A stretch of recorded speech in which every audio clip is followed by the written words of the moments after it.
to Ate Cosa Vlog. Nagandahan ba kayo sa gawa ni Manong Chabit? So ito, exterior na bulletproof na to.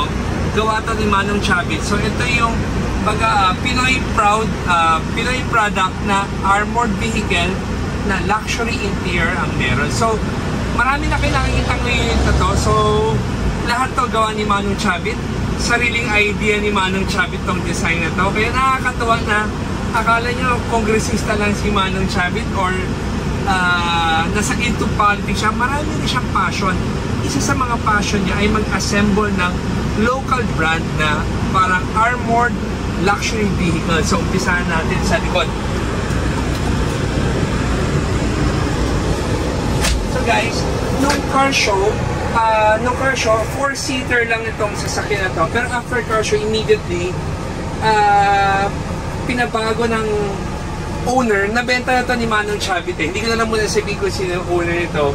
Pero yung owner nito, pinabago niya ulit yung layout into 6 captain seats. So nung una meron kaming subwoofer and ref dito. Ginawa na lang namin yung ref, nilipat namin sa tabi ng driver para lang malagay namin itong captain seats dito at saka dito. Pero yung subwoofer niya nandito pa rin sa likod pero hindi niyo na makita to. So guys, lahat na nakita nyo dito ay 100% customized. So itong mga unit ito, umpisahan ko na lang siguro sa ceiling.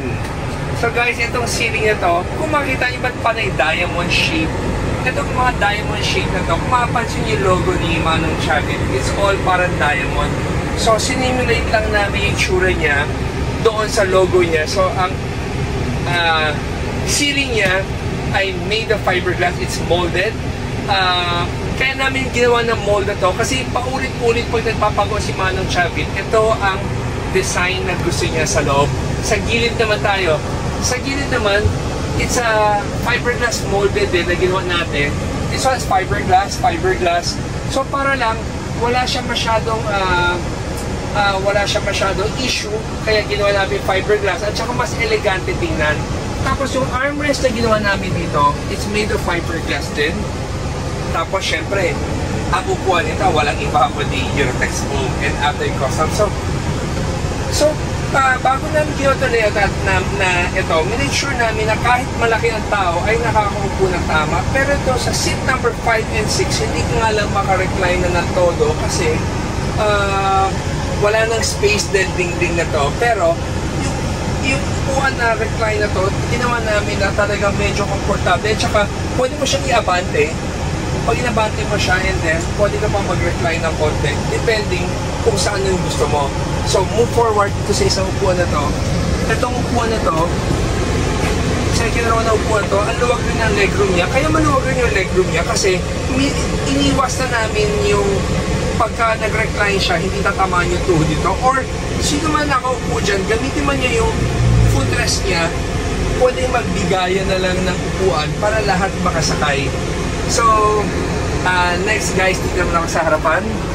Itong harapan na to, sinimulate na namin na naka-footrest na siya. Itong isa, hindi pa.